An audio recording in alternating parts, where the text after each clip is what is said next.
Episode 5, Cannabis, Hemp, and CBD. Plants for Lyfe Podcast is straight conversation about plant-based whole foods, also known as ITAL lifestyles for health and wellness, with a special focus on cannabis. Felecia Dawson MD, cannabis advocate, educator, dual board certified physician, Obstetrics, Gynecology, and Integrative medicine. Oskii Chevanier, fourth generation Jamaican herbalist, plant-based nutritionist, indoor cannabis cultivator, and veteran cannabis pioneer. And Marilyn Pierce RN, author, speaker, and cannabis advocate. Join us as we discuss nutritional plant-based lifestyles, including cannabis.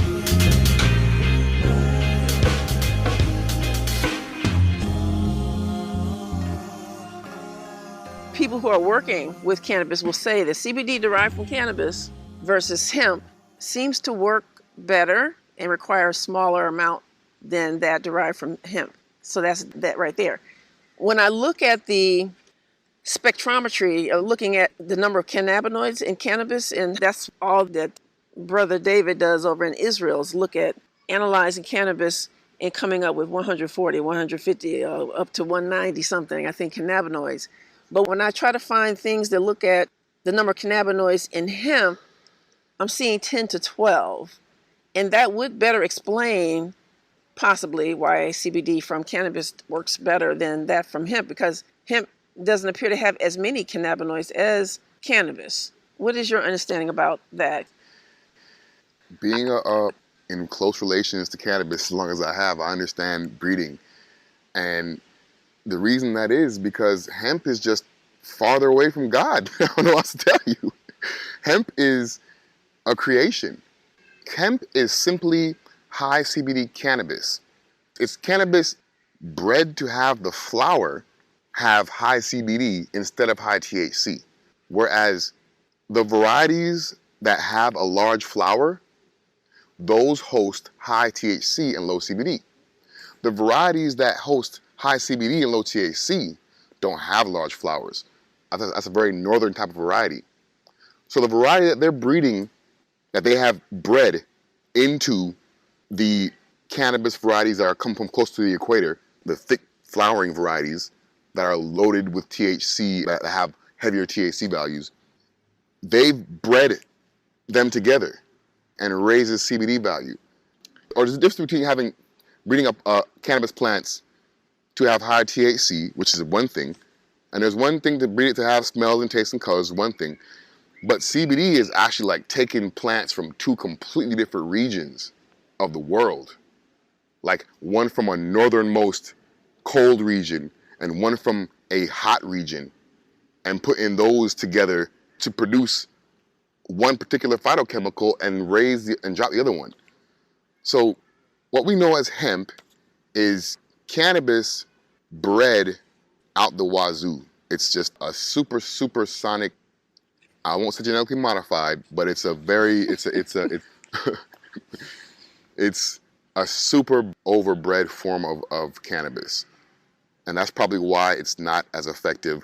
The same reason that landrace cannabis varieties are more medicinal than a high THC variety, even if it has lower THC, because the spectrum of cannabinoids is broader. And that's what makes the most importance of this medicine, is the broadness of the spectrum, not the amount or more of an amount of any specific cannabinoid.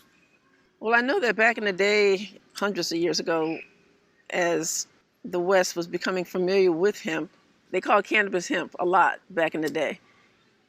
And they always said that the Indian hemp was the stronger, more medicinal hemp, which they were referring to as cannabis. I think in America, we've come to know cannabis as that can get you high or intoxicate you, versus hemp is more used for fiber, like it was in the early settling by Europeans of this country, using it as fiber more so than medicine, because it was more fibrous than the cannabis plant. Those are the plants, that's from the reason that they know. The fibrous cannabis plant that hosts the high CBD are the ones from the northernmost region where the Europeans would come. That's European cannabis. So they know it as that. And they've said the stronger Indian that's probably the one that has the more flowering bud, which is close to the equator and has the higher THC levels. Yeah. And in America, we have the cutoff of 0.3% of THC or tetrahydrocannabinol as the definition of hemp in this country. And in Europe, I think it's 0.2%. So that's the main difference, to my understanding, is that cannabis has a lot more cannabinoids, can have a much higher THC content than hemp. Hemp tends to be low THC, less than 0.3% or 0.3% and lower in America, more fibrous, can be used for CBD, but it's also can be used for textiles and fabric and building materials and microcomputers, chips, and lots of things. That's the main difference to me. Definitely, the hemp being fibrous is simply the stalk. It having more stalk than flower is going to make it more available for textile usage and those sort of things. Having more flower than stalk is going to make it more useful for medicinal use, but it's still got the same properties in each one, no matter which. You said that 0.3% is what is considered hemp. It's an arbitrary thing, but yes. Right. This goes to show the amount of farmers that lost entire crops to that law right there because they grew entire crops of hemp, i.e. cannabis, and they came out above that level.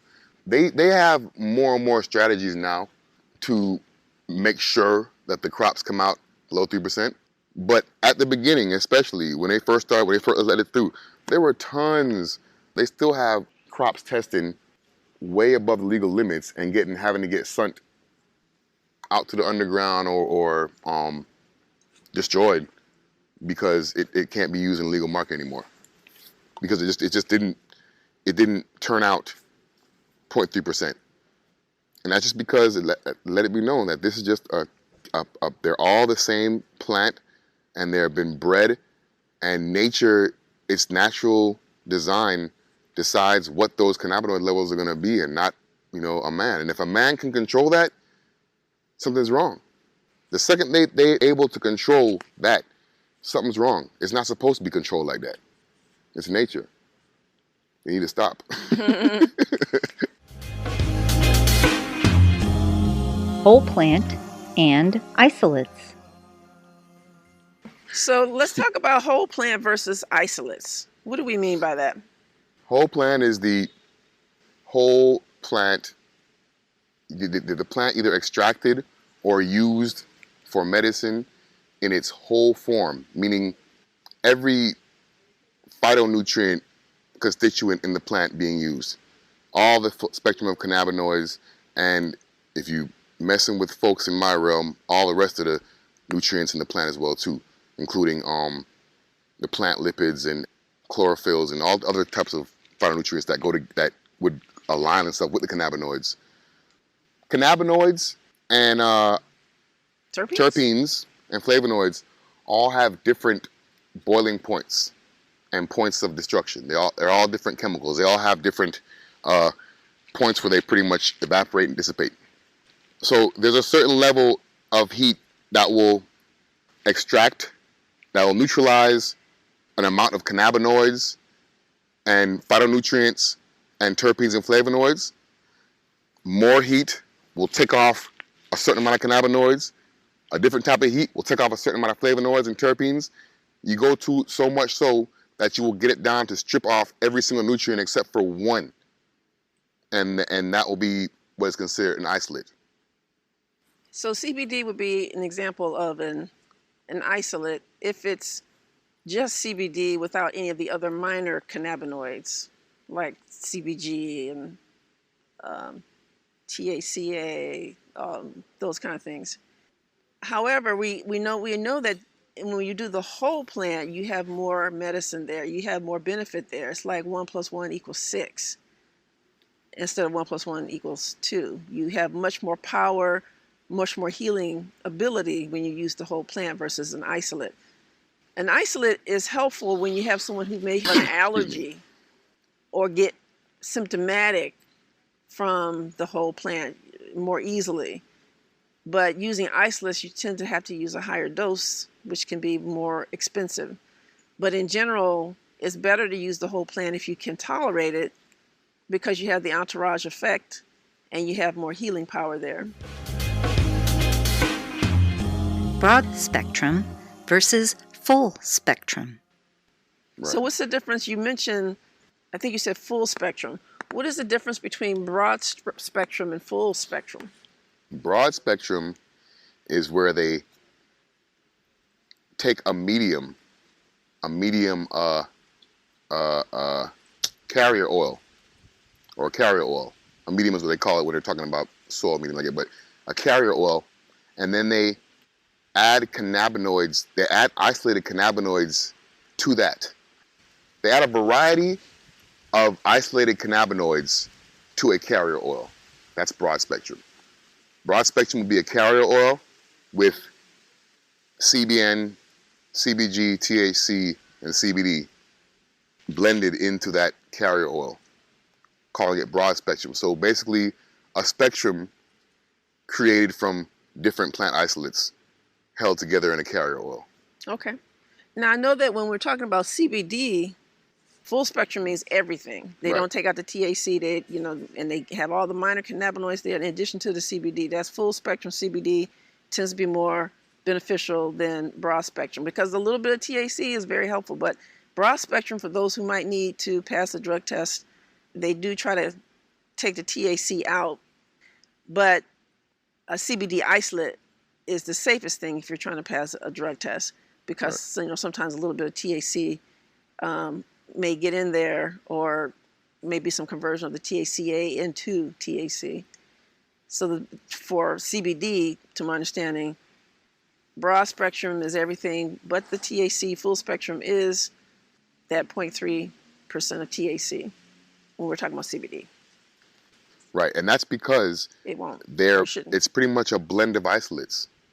Broad spectrum is a blend of isolated cannabinoids in a carrier oil, which is why they can control it not having THC. There's really no way to control a whole plant hemp extract not having THC. Cannabis research.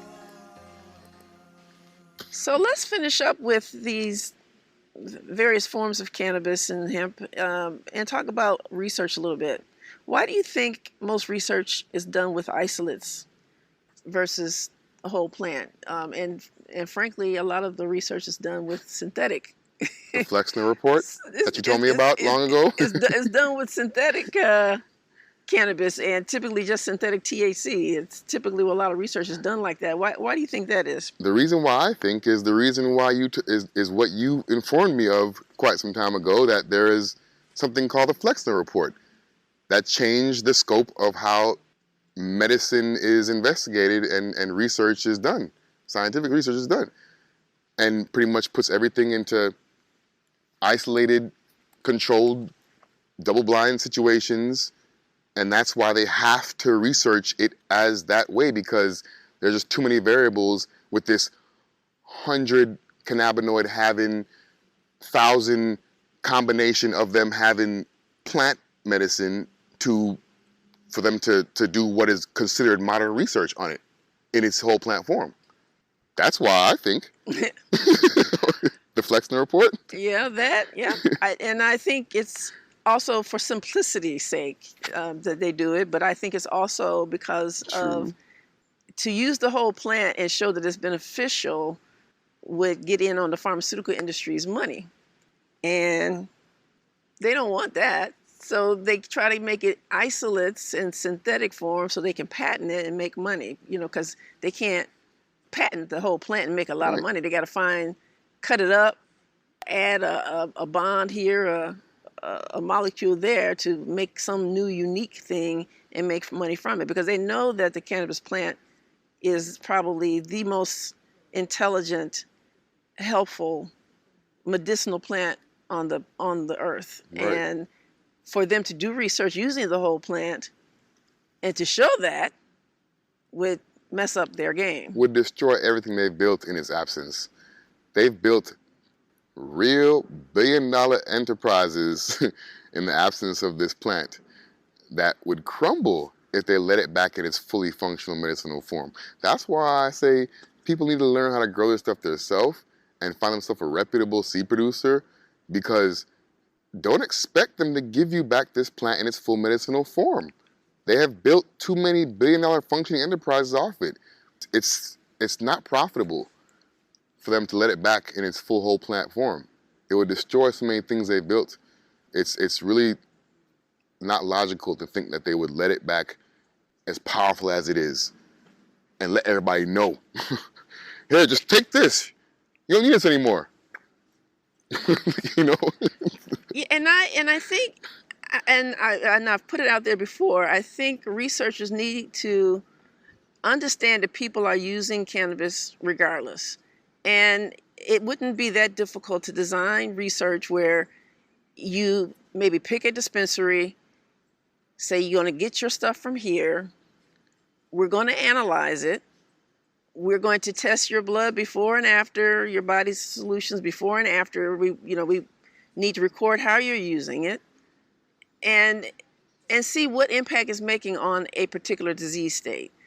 I think that's one way that you can get around that single molecule thinking, that reductionist thinking, because you can use the whole plant and do research.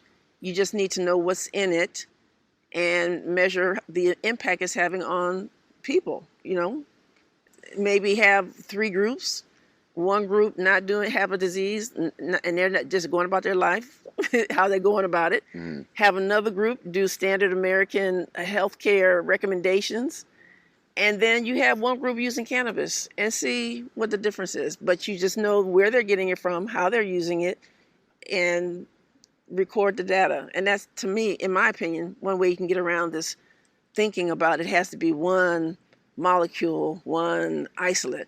And the federal prohibition also has a lot to do with the fact that people have to use synthetics because it's federally prohibited. And so that's why scientists have to use synthetic molecules and synthetic isolates because that's all they can get access to. And when they do get access to a plant, it's from University of Mississippi, which doesn't reflect at all what is available in the dispensary. It doesn't look like it. Even when you analyze it chemically, it doesn't have the same amount of cannabinoids and all of this kind of thing. It's better weed grows than it's grows like, than that by accident. And so they're like setting you up for failure. So that's how you can get around that, in my opinion. When they're studying other plants as medicine, this effect report, has it been completely cut out that they just don't study plants as medicine no more? What's up with that? As we've been doing some research in the masterclass about other plant medicines, correct? Yeah, I mean, it's making a resurgence. Plant medicine and research with botanicals is making a resurgence, but it's not the mainstream. It doesn't get the funding like pharmaceuticals, and so that's why you don't see that much of it. This is where cannabis needs to be, the lane needs to be in. It needs to be researched under these premises, under using it as a whole plant medicine in treatment of a condition as they would another plant medicine, as opposed to, they don't bust other plants down to a million different pieces and try to pick out which chemical is doing what. I mean, they kind of do. They do. Okay, fine. I guess they do. I mean, some are. I mean, so holistic practitioners, some of them are. But again, it's a minute number compared to pharmaceutical stuff. There we go. If it doesn't get approached in that manner, then we doomed with this shit. I'm sorry to say, because it's not a pharmaceutical, and busting it down and turning it into one is going to destroy its medicinal value. Well, I think then it comes back around to getting the federal prohibition lifted, which is going to be a political act, because it was a political act that made it federally prohibited, and it's going to take a political act to free it. And once that happens, research can be done in the manner that it should be done, using the whole plant. And the revolutionary act of knowing how to grow it yourself. Just in case these folks don't make the right decisions out here. Just in case. And on that point, we will say class dismissed. Class dismissed, guys. Thanks for listening. Please subscribe to this podcast. Also, look for us on YouTube and at plantsforlife.com. Plants for Life. Plant-based lifestyles and ancient nutritional treatment strategies. Plants for Life. The ideas presented in this podcast are meant for general informational purposes only and should not be considered professional advice. The Plants for Life podcast and Plants for Life LLC and all affiliate subsidiaries disclaim any liability for any damages arising out of reliance on the information presented. Please consult licensed professionals for any medical, legal, or business advice.